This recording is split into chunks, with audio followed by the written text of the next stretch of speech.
each and every one of us. All of this we ask in Christ's name and for his sake. Amen. Amen. Thank you, Mr. Luke. You can have your seat now. Good night, and let me welcome you here at the PSU conference room. And let me also welcome those presenters who are online, who will be presenting a little later tonight. We're here because of serious situation affecting our country and our people. You heard in recent time that the United States have placed visa restriction on Dominicans who may wish to enter to visit the United States. And of course, you heard that, well, the visa restriction would have commenced on the 1st of January, and then you heard of visa bond that would commence on the 21st, I think, of January. And you heard the amount that was put up, that people has to put up, in the region of 4, 5, 10, and 15,000 US dollars. Now, of course, Dominicans look at the United States as a place where they go to study, they go and visit friends, relatives, family members, and of course, sometime to apply and obey the laws of the United States by becoming citizens there so they can work and earn. And today we are stressed with these news of visa restriction and visa ban on Dominicans. Now, this is not a matter only for the government. It's a matter for every Dominican, irrespective of what party you support or what religion you belong to. It is a situation where the world, as you know, has become a very small place, and therefore whatever happens in Dominica and elsewhere, everybody knows, and we know as well, what happened in other places. So therefore, the United States and others must see that we as a people are interested in our business, in our affairs, and what has happened in terms of the ban and the bond is not of the making of the people of Dominica.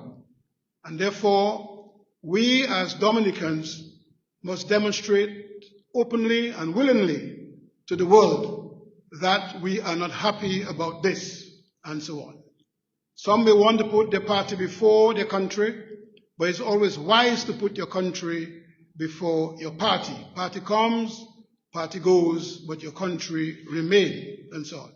So the ERC, with the leaders of the opposition parties here, have decided that to have this discussion tonight, where you can hear from the leaders of the opposition parties, and also you could hear from Dominicans who live abroad and have always shown their interest in Dominica and what happens to Dominicans. And therefore they'll be speaking to us a little later. And of course we have a special guest, Dominica Jude, a Dominican, of course, based in the United States, immigration lawyer, attorney, and therefore she'll be our guest tonight to talk to us, and she'll do this as well via Zoom.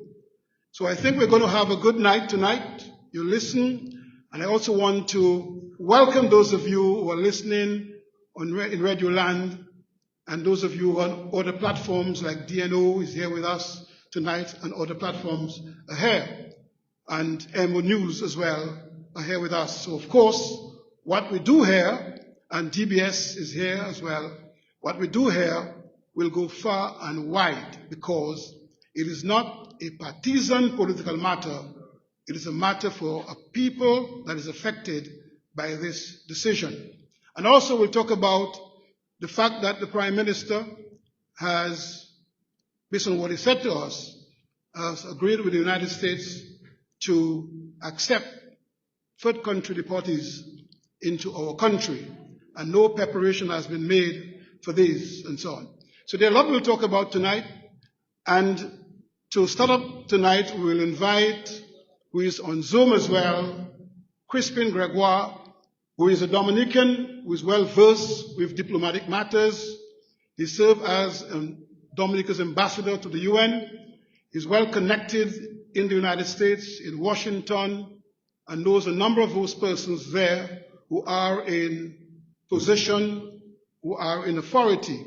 And therefore, he'll give us basically an appreciation of how things are, how it came about. And you will hear the theme that we have tonight: how did we get there? And how are we going collectively to get out of there? So this time I'll ask our brother here to bring in, so let's go ahead. Okay, good evening, Chairman Duncan Boston.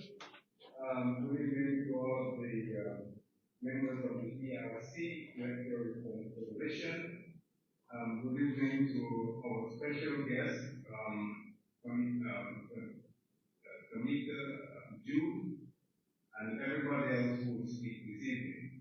I have the great honor to start debating, and I want to give a perspective that will sort of give you a backdrop to this situation that we find ourselves in. Let me not be remiss in saluting all the people who are attending at the DPSU and all of the people who are following this broadcast tonight of this very, very important meeting of the Electoral Reform Coalition. I want to sort of give a historical context because we are exactly in this year, January of 2026, we are beginning the second quarter of this century. And what's important is that we have just witnessed now the first quarter of this century as regards Dominica. We had an election in 2000 that brought the Dominica Labour Party to office. And it's now 25 years that the Dominica Labour Party is in office. So a quarter of a century is gone. And now we find ourselves beginning the second quarter of the century with sanctions and the image of our country eternally tarnished in the international community. Ladies and gentlemen, I should say that in the 47 years of political independence, as some of you know, and those who are not too young to know, we had 4 governments led by 4 different political parties. The Labour Party government of the late Honorable Patrick John took Dominica to independence, and immediately after independence in the following year, the government imploded. And we ended up with an interim government, a multi-party government, led by Honorable Oliver Serafin. And that government was made up of people from different parties and also from civil society. And that government aim and goal was to prepare Dominica for elections in 1980. And that did happen. And that election brought to power Dave Eugene Charles's Dominica Freedom Party, and they were in government for 15 years. And then succeeded by the United Workers' Party government led by the Honorable Edison James. That government lasted 5 years, 4.5 years, as some people prefer to say. And the Labour Party that won the election of 2000, led by the late Honorable Ruthie Douglas, whose demise came while he was in office, and then his successor, Ken House, he also died in office, and that led to the current Prime Minister, Roosevelt Douglas, Roosevelt Skerritt, and he's been Prime Minister for 20 years, 21 years. So, the Dominican Labour Party has had the longest tenure in governance in the post-independence era. That's the longest serving government, and I just wanted to run through a few things that happened under this Labour Party government, just to give you a perspective that we don't always focus on. And this is by no means a total list, but I just want to give you some highlights of what this government was able to achieve.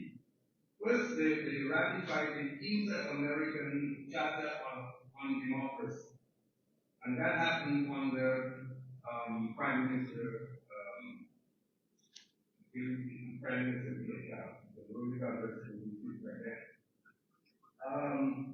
Then under Rosie Douglas, and maybe Charles, either one of them, Dominica joined the International Criminal Court, being the second country in the CARICOM to do so. And I remember very, very well going to these meetings in The Hague, Netherlands, every year.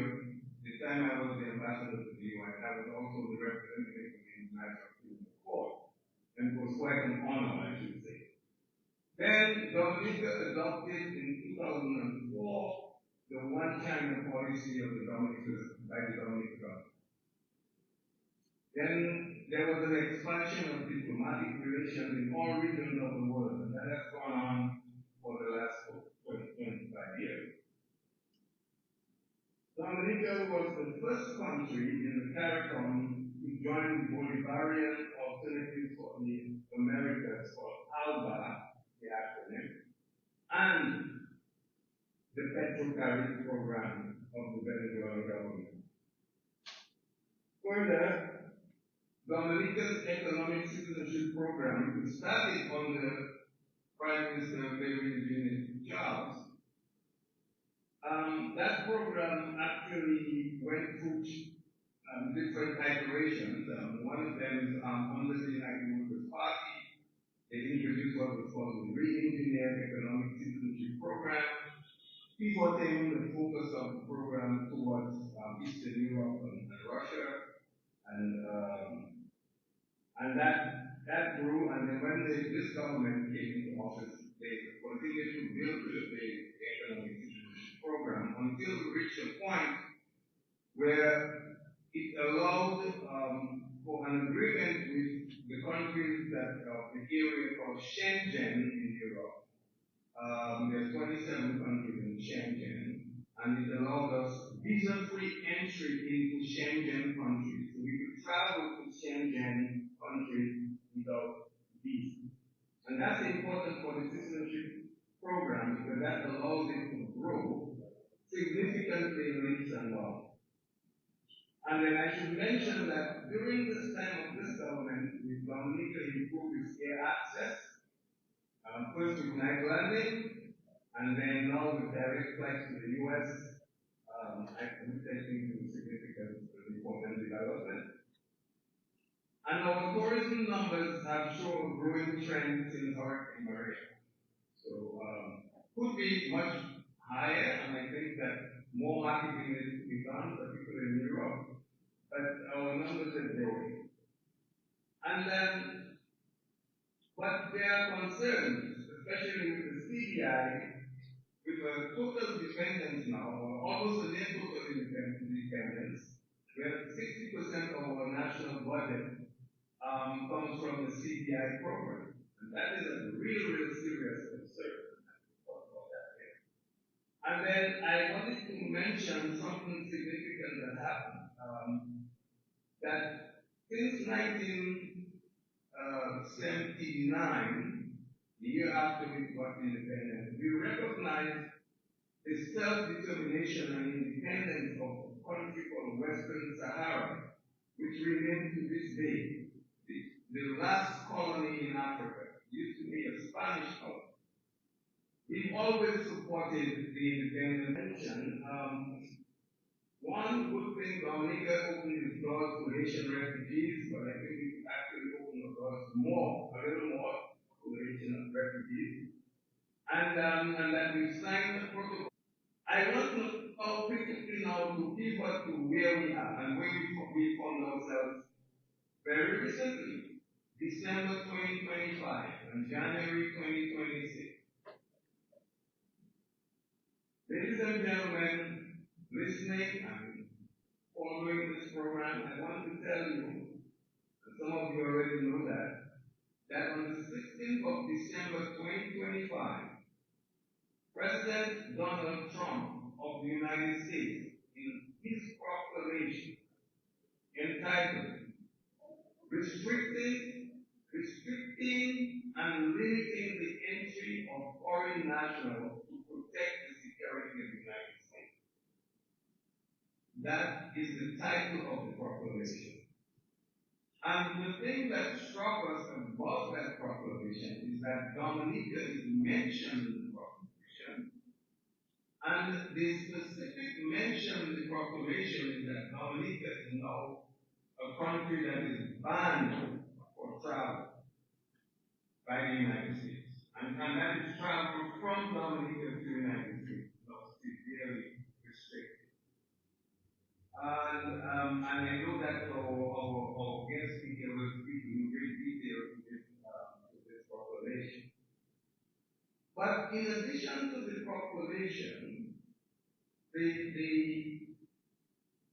government of the United States has now put on Dominica a second sanction. So the travel ban is one.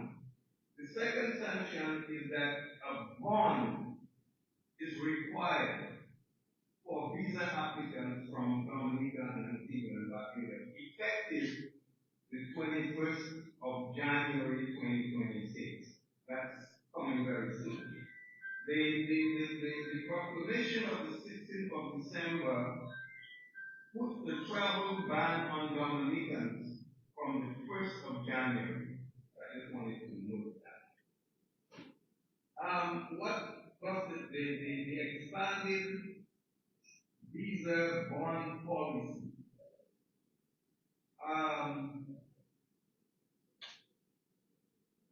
We are one of 38 countries with bond requirements ranging from $5,000 to $15,000. This policy aims to address what the U.S. says is high visa overstay and is effective for B1, B2 non-immigrant visa. Nationals from these countries must post a visa bond to ensure compliance with visa terms. The bond amount is determined by consular officers during the visa interview process, and paying a bond does not guarantee a visa will be issued. So starting on January 21st, 2026, the visa bond policy is expected to apply to a total of 28 countries.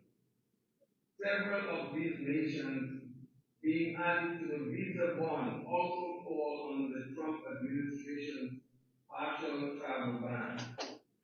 A list that was expanded in December 2025 and narrowly limits the type of visas issued to those nations' citizens. So this is where we are. Our relationship with the United States now has problems, and problems that need to be fixed.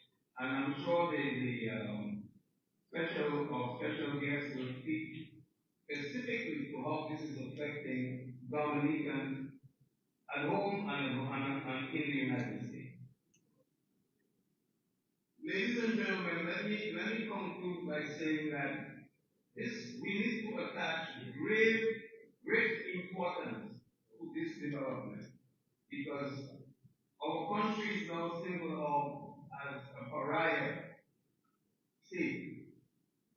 And people are asking, here in the U.S., a lot of Americans are asking, why does Dominica find itself there? And I want to say a little bit about, before I end, why we got there. Just to give you a snippet. It is not all the CBI that is part of the problem. There's a whole range of problems that Dominica has. What I call maladministration from this administration. First of all, the CBI program has tremendous deficiency, or many deficiencies. Yes, it has brought money to Dominica. Yes, some people are saying, if not what? If not passport, tell me what? If not CBI, tell me what? Well, that's where CBI has brought us into the black books of the United States. Totally not a good place to be. Why? Okay, so the CBI has not been managed properly, and CBI has deficiencies. One of them being, well, two things that the United States has put forward. One is that we've issued passports to people in fake names. So there are people running around with Dominican passports. That's not their name. And the second thing is that there is no requirement by the Dominica CBI program to have these economic citizens be resident in Dominica or have any association in Dominica. You can get a passport, you don't even have to set foot on that island, you will get a passport. The Americans are saying that's unacceptable. And there is problems with democracy in Dominica, which is noted by the international community. The United Nations Human Rights Council knows about it. The United Nations Human Rights Committee is very well versed with it. The Inter-American Commission on Human Rights is very well versed in it, and they put out the report in April of 2025. And I want you to go and read that. Just Google Inter-American Commission on Human Rights report on Dominica, and you will get that report. It's a damning report about our democratic process. And the other thing is that there are major problems with the accountability of the finances of the CBI. We don't know where the CBI money is. It's in the hands of developers, but we don't know who has how much. And I should say too, in the hotels that have been built with the CBI money, there's a lot of corruption. There is money that's not accounted for. A good example is the Kempinski Hotel, now called the Intercontinental. I would like to ask Range Development, how much money did they earn from selling passports, and how much the hotel cost? And how much did they pocket? And did any politicians get any tip under the table?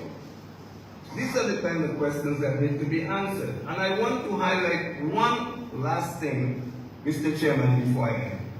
And that is, we gave diplomatic passports and diplomatic appointments to undesirable people, like the oil minister of Nigeria, Ms. Alison Madueke. We gave a diplomatic appointment and to Iranian spy, an Iranian intelligence officer from the Revolutionary Guards of Iran. His name is Ali Reza Monfared, and those of you who know the song My Dominica Trade House, it's well illustrated. His story is well illustrated in that song by Pat Aaron, written by Pat Aaron and sung by the King Dice. So these are some of the things, these are the blemishes that this government has put on our country that has led us to where we are. And Mr. Chairman, I will end here. Thank you very much for the opportunity. Good night. Will to harmonize a meaningful, progressive, strategic, alternative agenda to replace the governing incumbent. Ladies and gentlemen and fellow Dominicans listening, TUD identifies with your fears and disappointments following the recent imposition of visa restriction on Dominica. We understand the uncertainty which this created and the difficulties that it brings. Your concerns are legit,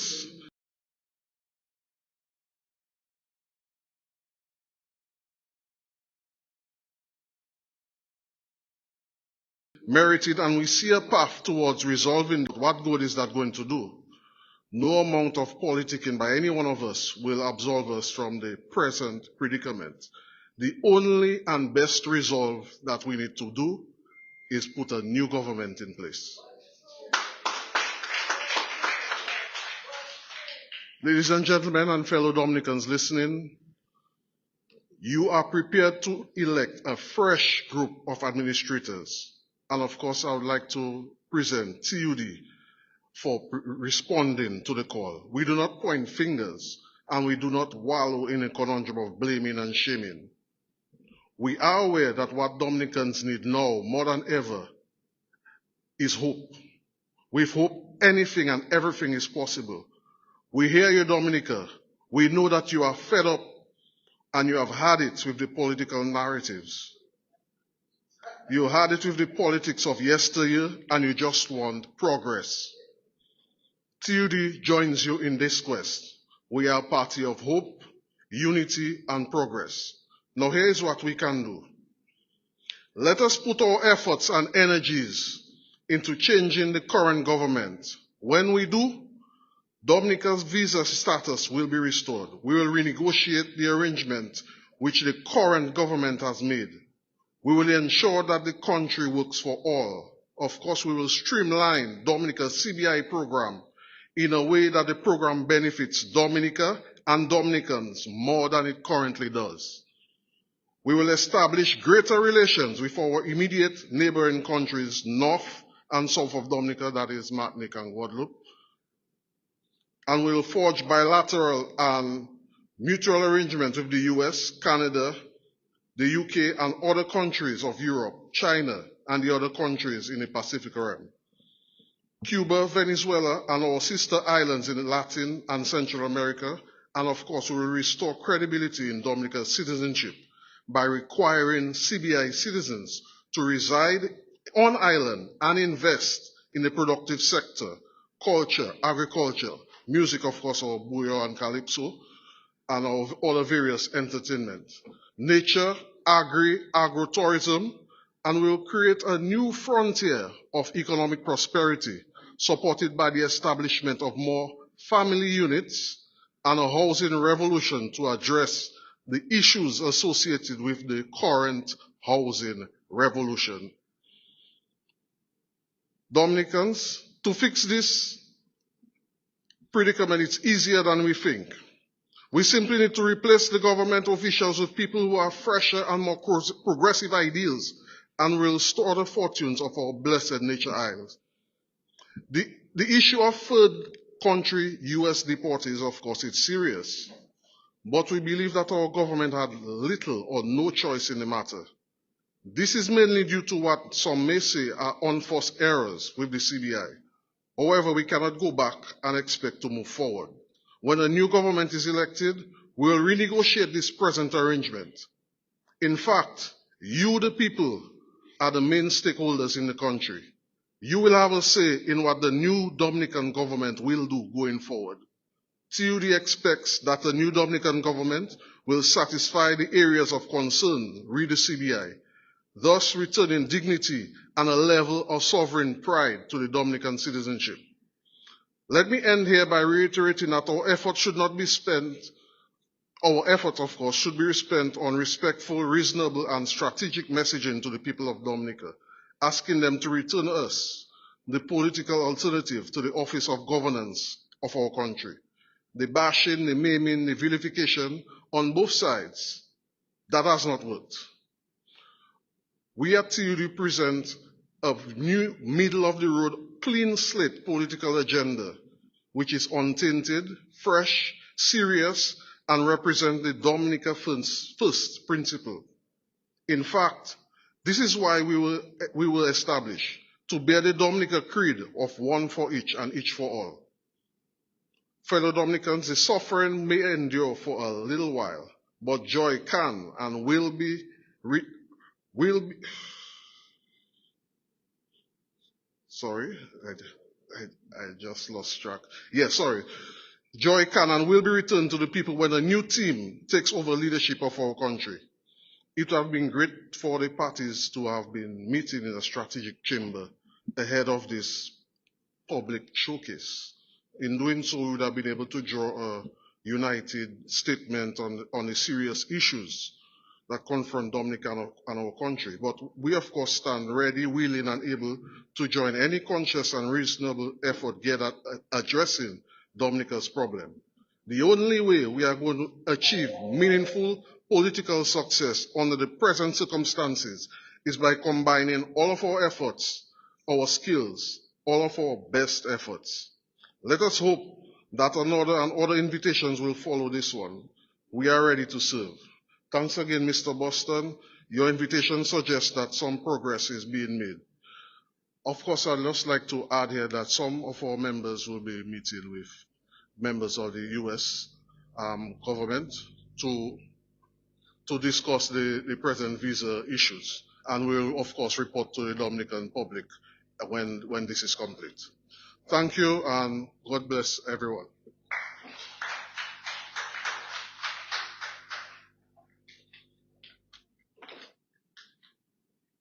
Thank you so much, Mr. Charles. We are.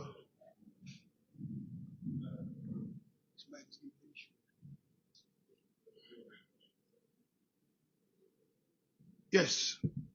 Thank you, Mr. Charles, and we're so glad to hear your party's position on this issue. And as I said earlier on, it's not only an issue for the government, it's an issue for the people of Dominica, and therefore every Dominican, irrespective of your party, your church, your religion, or whatever, you have a stake in this matter, and you should be interested and ensure that this matter collectively, that we can work to resolve it, because, as I said in the opening, that the United States of America, there are those who may not want to travel, that's fine with them, but those who want to travel see the United States as a place for study, a place for... Understand the seriousness, the serious times in which we live. To present on the United States of America decision to impose visa restrictions on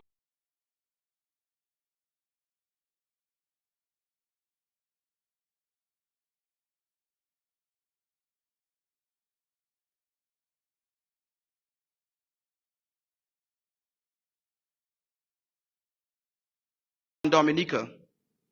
And from a common sense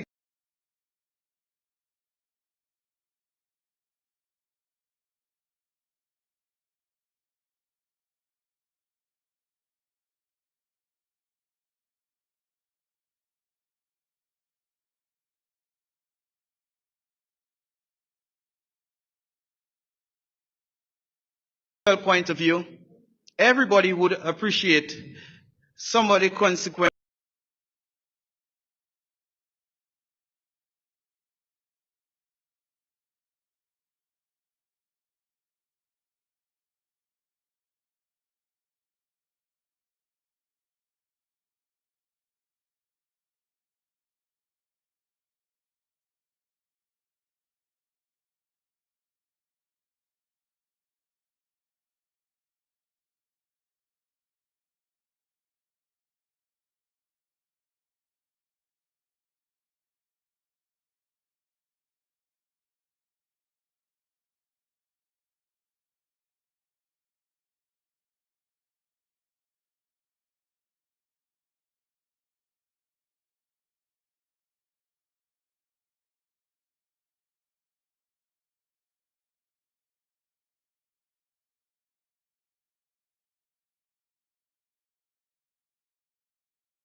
And for those who have children in the United States of America, it may be costly.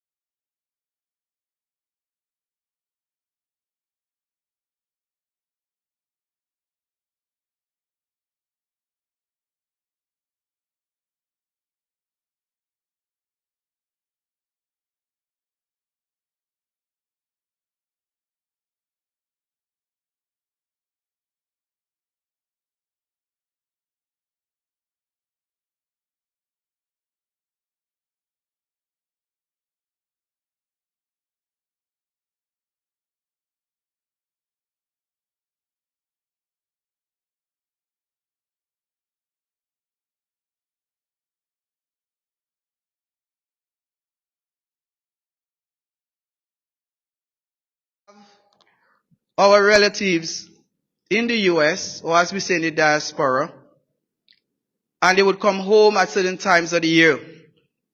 Carnival 2026. Some of our relatives who are on working visas or certain types of visas may not want to take the risk to come to Dominica during Carnival. So possibly we may have less visitors, less of our own returning to Dominica. And of course that will affect revenue. Less people means less booking at the hotels, less money for the vendors, less money for the taxi drivers, and we can go on and on and on. So, socially, there is an impact on us. Mothers want to see their children, and children want to see their mothers. Therefore, if this persists, this situation in the U.S. visa restriction, families will be affected. Brothers and sisters, there are also medical ramifications. Historically, for many Dominicans who can afford, sometimes we would send our loved ones to the United States of America for specialized medical care in areas such as oncology because of limited medical facilities or lack of specialties in certain areas. Those of us who can afford would send our relatives to the United States of America. With these visa restrictions, we are now affected. It is not possible to get a visa to send or to take our loved one to the United States of America. And therefore, that is very serious. Brothers and sisters, I'm doing this very quickly because I have limited time. There are also diplomatic consequences. Of course, the Prime Minister conceded that the visa restriction was unexpected. He did not see it coming. Maybe some of us saw it coming. But this has put a diplomatic stain on Dominica. Dominica and Antigua are the only two Eastern Caribbean countries with visa restrictions. And many of us have asked, why Dominica? The answer is in our face. We have been warned. We have been talking about it. But we have a government that seems not to listen to its people. A government that reacts when the people stand. A government that only responds when the public calls on it to respond. We did not have to get there, but we are here. And of course, that situation has left a diplomatic stain on Dominica. Having said that, undoubtedly, Dominica, the integrity of our CBI program has declined. It has been compromised. The integrity of Dominica on the international stage has been compromised. Now, many people are looking at Dominica with questions. Why Dominica? Why not Barbados? Why not Grenada? Grenada has a CBI program. St. Lucia has a CBI program. But why Dominica? Brothers and sisters, all of us know why it is Dominica. So, in the face of this situation, all of us can be affected, especially ordinary people. Most times there is a disaster, the first set of people to suffer are ordinary people, and the last set of people to suffer are ordinary people. Because this situation with the US definitely has cut opportunities for a number of us. So here we are. The question is, what are we going to do? And our fellow leaders will address that issue. But I just want to say to you, brothers and sisters, this is a very serious matter. And tonight will not allow us to go over every aspect or every component concerning the CBI program, concerning the visa restriction, concerning Dominica's decision to accept third-party refugees. And if I'm allowed to take 2 minutes to address the third-party refugee agreement, once again, our government has failed to be transparent and to provide accountability for its action in respect to governance in Dominica. If anything, we can say that this government has been very disrespectful. A government that has been given the mandate to serve us, the people of Dominica, has failed and continues to fail to be transparent. None of us know what is the agreement between Dominica and the United States of America as far as terms and references. Documents of that nature should be public. This is not a national security issue. This is a bilateral agreement which could have serious impact on each and every one of us.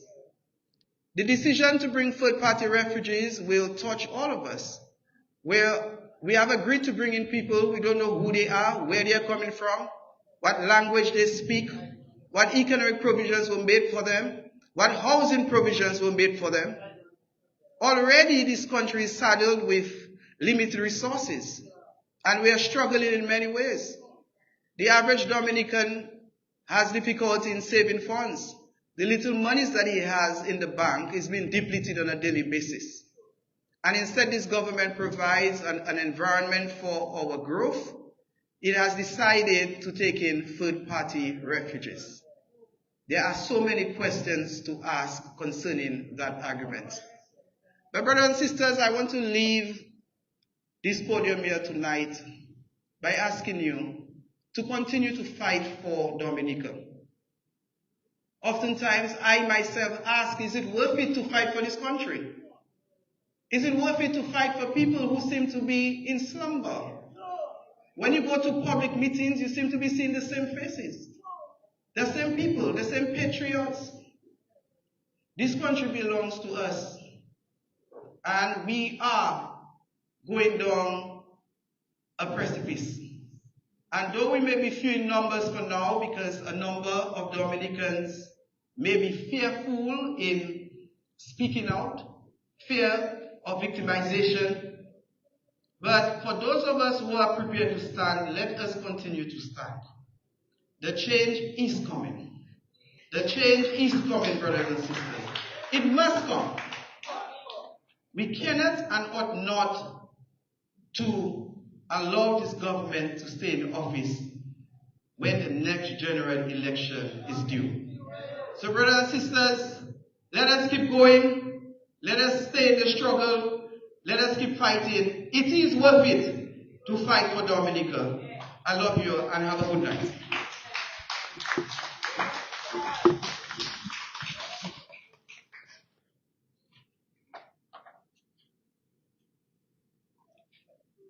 Thank you, Mr. Francis. Thank you so much. At this point, I want us to now invite our guest, who is Tamika Jude, is a Dominican attorney, immigration attorney, based in the United States. And I've heard her before explaining what the situation is and giving some details on what have happened and the way in which things worked as far as the whole question of the visa restriction is all about. So this time we're going to invite her, and we want to thank her so dearly for accepting to be our guest tonight.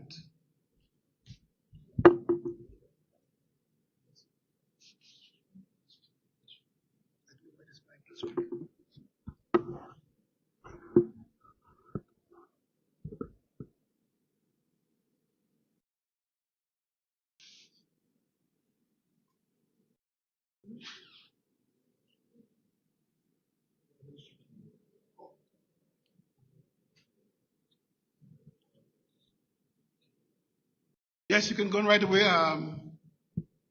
Ms. Dominica.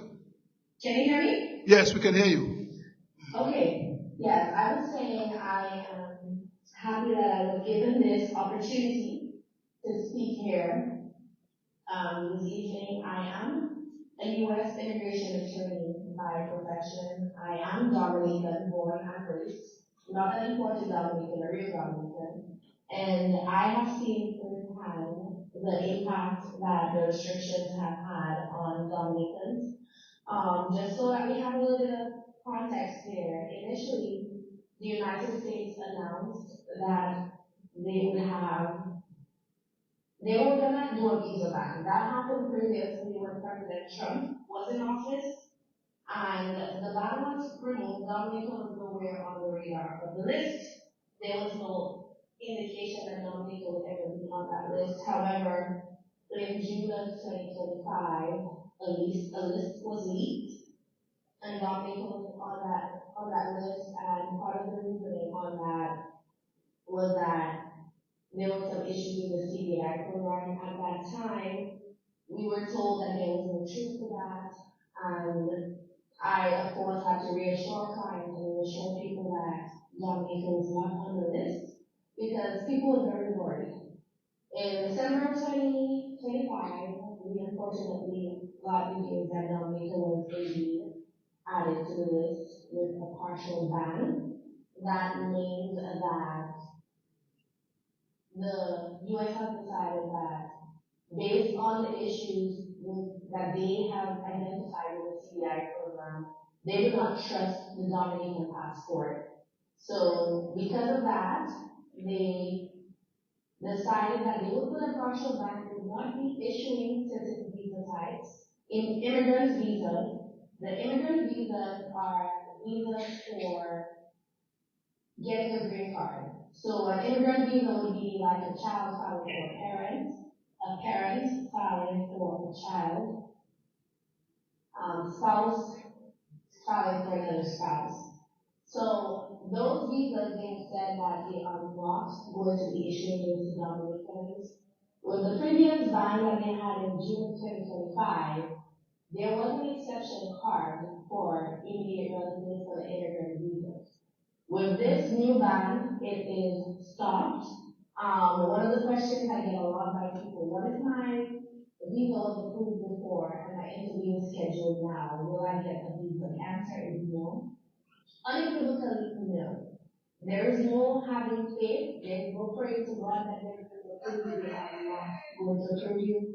I have seen enough people go and get denied between January 1st and now to know that that is the reality. With regard to the visitor's visa, if you do the application, you pay the fee, they will give you an interview, but they will ultimately deny you that visa. So it's basically a waste of time and money right now, attempting to go to Barbados to get a visitor's visa, a student visa, a J1 visa, because you're not going to get those visas. And that has had an impact on Dominica. Some people who want to go to seek medical attention in the United States have been denied. There are people who already have secured scholarships, placements in schools, already made appointments and everything on school. Their F1 visas, some of them have been denied, and some of them were not even able to go to do the visa interview because they heard that we have this new ban in place for Dominica. So this is very serious. A lot of people are afraid to travel. Even green card holders are afraid of traveling because they're just not sure what will happen if they do. So this is something that affects Dominicans, not only those who are outside of the U.S., but also those inside of the U.S. Because many people are afraid to go see their sick parents. They're afraid to go home for carnival. And that is because they are not sure what would happen if they try to enter the United States. There have been Dominicans who have been subject to secondary inspection when they enter the United States. That is where they pull you off from the line and they put you in a room and they question you. Those questions can go anywhere from 5 minutes to 5 hours, sometimes even longer. before they decide whether or not they're going to let you into the country. There have been some Dominicans who have reported that they got in with, minor questions. But one of the major developments we've seen is that before, Dominicans, like everybody else, were basically allowed to stay in the United States up to 180 days, 6 months, when you go on your visitor's visa. Right now, because we're now on this partial ban list, we now only get up to 30 days to remain in the United States. So you can imagine, I recently spoke to an older woman who her daughter had her first child and she had tried to come up to the States to spend, the first 6 months with her daughter to help her take care of a new baby because the daughter is in school. And when she got to the port of entry, she was told that she's only able to stay for 30 days. The officer gave her 30 days. Now we're in the process of trying to get her an extension on her stay. But this is now more money that a Dominican has to spend because of a circumstance that they had no say in. They did not have any hand in what's happening right now. So those are just some of the implications of the partial ban. One of the other things I was asked to speak about was the agreement to take in deportees or refugees. I see the two terms are being used interchangeably, but they're really not the same. However, the government has not necessarily disclosed to Dominicans exactly what is in that agreement. So it's kind of hard to say exactly what is going to happen outside of how it typically works with other countries who have signed similar or the same agreement. But there obviously is some concern as to exactly how Dominica is going to handle this situation in terms of infrastructure, resources, finances. So what I can say about this is there are serious questions that need to be asked and serious questions that need to be answered. However, at this time, until there's some official guidance or until it's released, the only thing I can say is that Dominica has signed some sort of agreement and there's just not enough clarity right now to say much about it. I did see that the Prime Minister said that we would basically not be receiving criminals. I cannot say much. I mean, there are countries who signed agreements and have stipulated to that, so that is probably what we did too, but outside of that, I cannot say much. I believe I've covered everything in a way that's, I guess, clear enough for everybody to understand. I am here if anybody has any extra questions after the fact, but this is basically, in a nutshell, what the visa restrictions are, the impact it has on Dominicans, and a little bit about the refugee situation.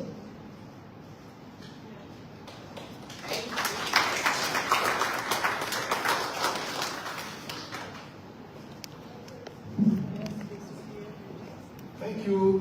Thank you so much. We appreciate very much you explaining to us the situation. And one must see it not as really engaging in bashing, in unnecessary criticism, but of course on the facts that exist as far as the restriction and the ban are concerned, and of course the third country deportees that we about to receive at some point or sometime this year. So we thank you so much for this, and we are very much appreciated that as a Dominican, and you made the point that you're not an imported Dominican, you're a Dominican by birth, you're raised here, but of course an immigration attorney in the U.S., and we appreciate that you can take time off to explain to the Dominican people, those here in the conference facility here, conference room, and those, of course, listening on social media and on radio. At this point, we'll invite Bernard Ito, who is the leader of the Dominican Freedom Party, to make a presentation.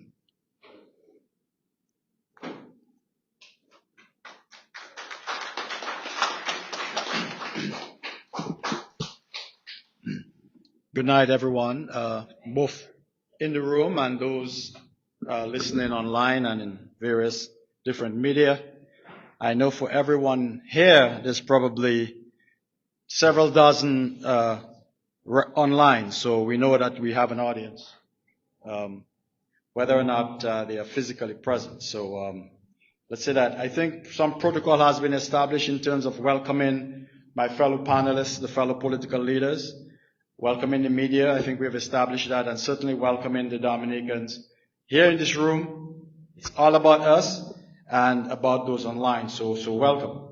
So I was asked to speak a little bit about how did we get here. Well, my brothers and sisters, let me say this.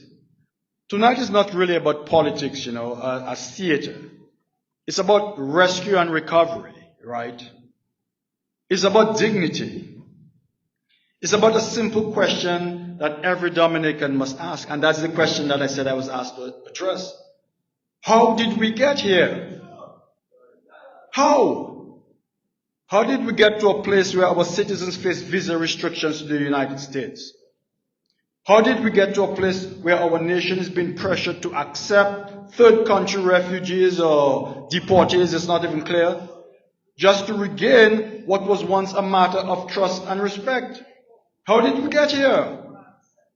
How did we get to a place where our passport, that was once a symbol of pride, is now a symbol of suspicion, even derision? How did we get here, my friends? Rest assured, man, we did not get here by accident. We arrived here by what? By choices. Bad choices. Self-serving choices, reckless choices, short-sighted choices by this government and by the leader of this government. There is no other way to put it.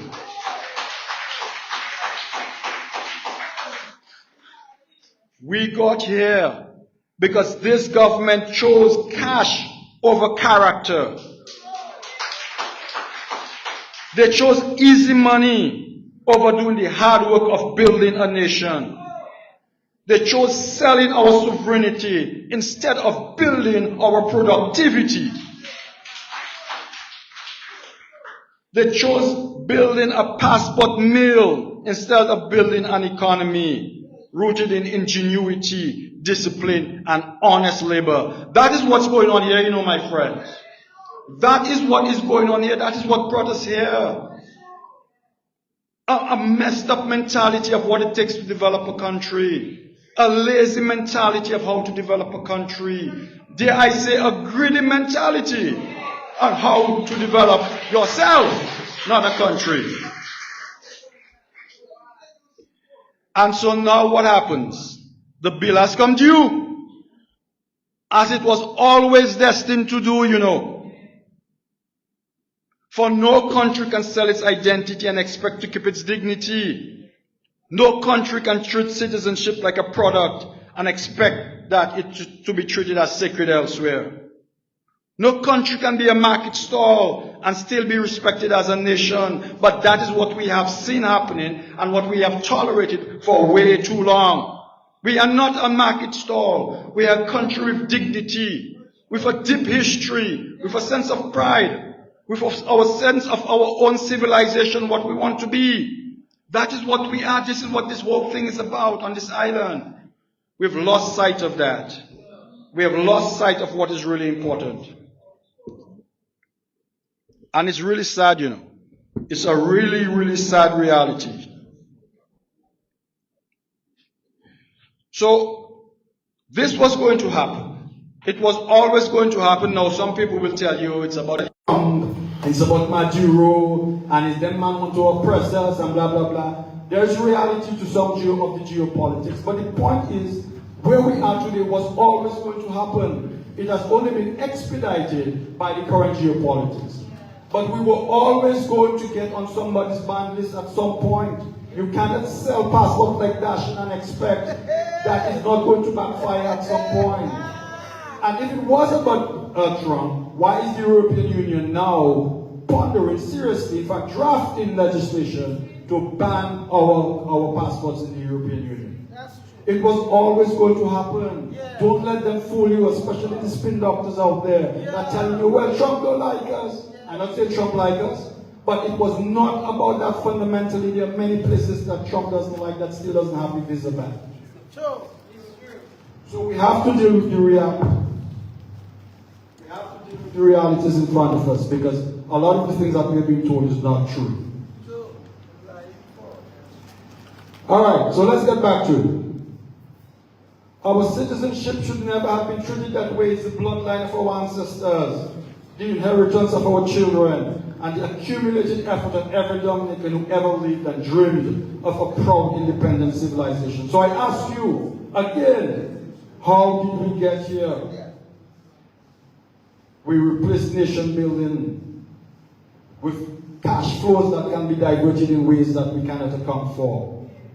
We got here because we replaced planning and getting smart, capable people who can do true development. We replaced planning with patchwork. We got here because we stopped asking, is this right for Dominica? And we started asking instead, how much money can we get now? And how much allegedly I can siphon off for myself? That is the question, you know. That is the question they started asking instead of saying, is this right for Dominica? And it is for those reasons that today we, ordinary Dominicans, are paying the price. This irresponsible action, roosters, as I said, were always destined to come home to roost. Always. And now, to add to our demise, we are now being told that to risk for access, we must accept third country refugees or deportees. Let me be clear. Dominica is a compassionate nation. We've always been a compassionate and a welcoming nation. We still are. But compassion must never be used as a bargaining chip to fix political recklessness. Do not use this we are compassionate people. I have been online with people who tell me, but Bernard, what about compassion and looking out for the right thing? We are compassionate people. We're not qualified economically, socially, culturally to handle that kind of situation. But you have not got to put upon us this thing about we are compassionate people simply to cover up your recklessness. We are being asked to clean up a mess we did not make. Let's be very clear on this. Have you guys listened to the PM saying, hey, let's come together and unite and trust each other and let's show unity to fix this? But Mr. Abbott, Mr. Abbott, you know, we should not have to pay for your foolish actions, Mr. Prime Minister. You should do the honorable thing and resign over failing in your most basic task. Your most basic task. Your most basic task is to do what? To protect and uplift your citizens. You failed in that miserably. Do the honorable thing. Do not ask us to pay the price for you. So once more, I tell you, how did we get here? We got here because the government deliberately and lazily and uncreatively chose to ignore the fact that a real economy is built on agriculture that feeds and exports, tourism that reflects quality and integrity, education that produces innovators, manufacturing services, technology, hard work, no shortcuts, ingenuity, creativity, innovation, not dependency. But instead, what were we offered for the past 25 years? And that's another thing they like to talk about. Boy, Mr. Give us stability. It is an illusion of stability. Because all we were doing was somehow paying the bills through selling our true wealth, our citizenship, to pay the bills.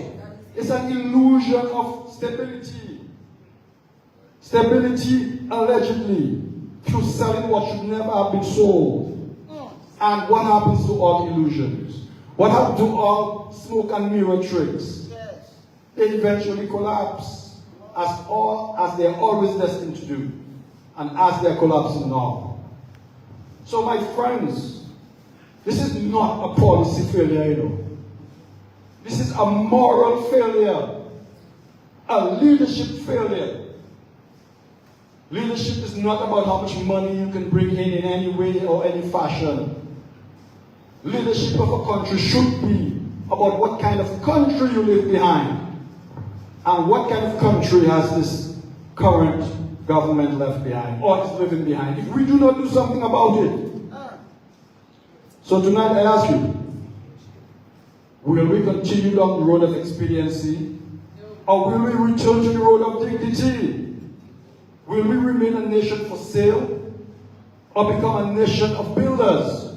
Nation builders, we should all be. And you should absolutely demand from your leadership and seek in your leadership the character, the quality to build nations, not to build wealth, allegedly for self. And that is what this is about. And that is what I am appealing to us here today. And today should not be the end of things. In fact, it is the beginning of things. It's a beginning, and I think, hopefully, somehow, something good might come out of this when finally we sit down as Dominicans and we take stock of where we are and what is going on. Maybe in the rear view of history, we can look back on this and say, this moment, that was the moment that catalyzed us to be a serious, mature people who intended to build something in this world to be proud of. Maybe this moment had to happen. Maybe this is the plan all along. We have to come here at this juncture in history before we independence as a nation. Let us make that be so. Thank you.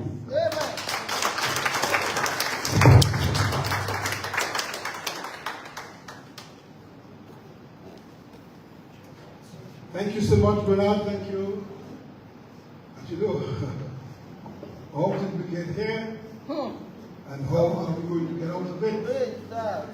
And you know, I've always said that the Citizenship by Investment Program starting in the 90s through the Freedom Party reign, and the idea was to bring in foreign exchange, economic support, job creation, and to build industries that we could take advantage of the OECS and CARICOM markets at the time. And I remember there was a discussion about our hotel, size of our hotels, that we do not have a large enough conference room to accommodate big, conferences and so on. So all that was looked at. And it was changed. And you heard Crispin mentioned that earlier on, and so forth.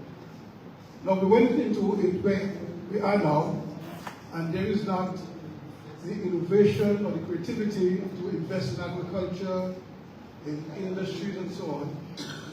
And when Lennox made the point about missing millions, then that's how the housing component came. So all those who have a house now, as a result, is because it was disclosed that money was missing.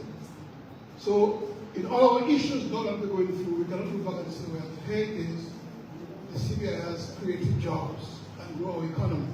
So we almost feel like stuck in the mud, right? Other countries use a different movement in the CBI and so on.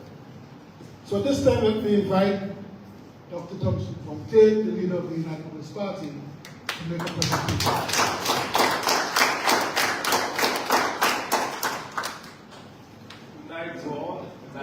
Good night. Earlier this afternoon, I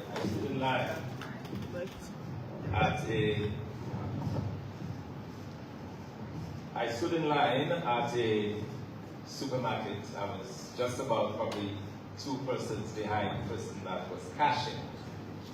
And I noticed that they were setting aside some of what they had brought in to the counter. And I looked a little bit more closely and I realized that they were putting aside some cans of sardines and some carnation or something like that. Probably a person that was thinking of having some warm milk tonight for dinner, but could not. And it occurred to me that I'd seen that before. And it's something that's becoming increasingly prevalent here in Dominica. And if you've not noticed it, you probably would have seen that. Yes, it's true. These are not persons setting aside expensive bottles of wine or talking about basic items that they could live on. That's happening here in Dominica. So I was talking to someone earlier tonight about it, and they said, but in some societies they have somebody literally pay somebody to replace people, the amount of people that are leaving stuff now at the counters, to take it back, to put it on the shelves. I was talking some time ago to a few individuals who are living in some apartments around Dominica as we go across this beautiful country of ours, meeting the Dominican people. And I found out that not only do they still don't own the apartments, but they have been raided upon, literally. People are getting wet in the apartments that were built with CDI money. Oh, wow.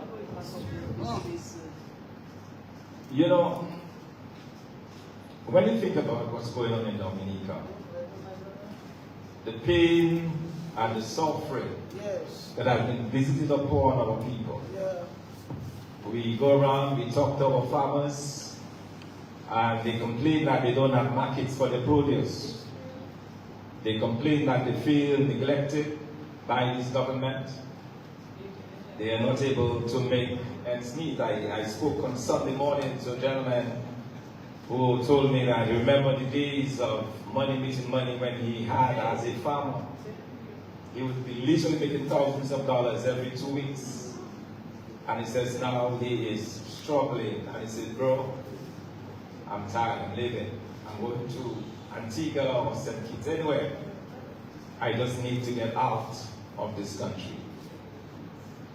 And when you think about that in the context of a country that has made hundreds of millions, billions of dollars. Billions of dollars have been made by this government. And instead of giving decent apartments to the people of Dominica, I know they're not paid for it, but Papa Conte, give it to them. Like, give them something that they can feel, At least they don't have to get wet at nights. At least provide for the farmers that they can take their produce overseas. We have been buying dash-in across Dominica, or mainly in the southeast. And I cannot tell the number of farmers when I see them, they say, sorry, but they have a rate too. Jesus. The dash-in came too late. Oh, boy. The dash-in has rotted in the ground already. And when you think that this is a government that has made millions of dollars, billions of dollars, and our people are struggling, mothers have to set aside their milk that they feed their families with. Now, students that were hoping to go to study to improve their lives can no longer do so, because this government has chosen a path of taking Dominica down a route of destruction, quite frankly. So tonight we have become the laughingstock of many countries.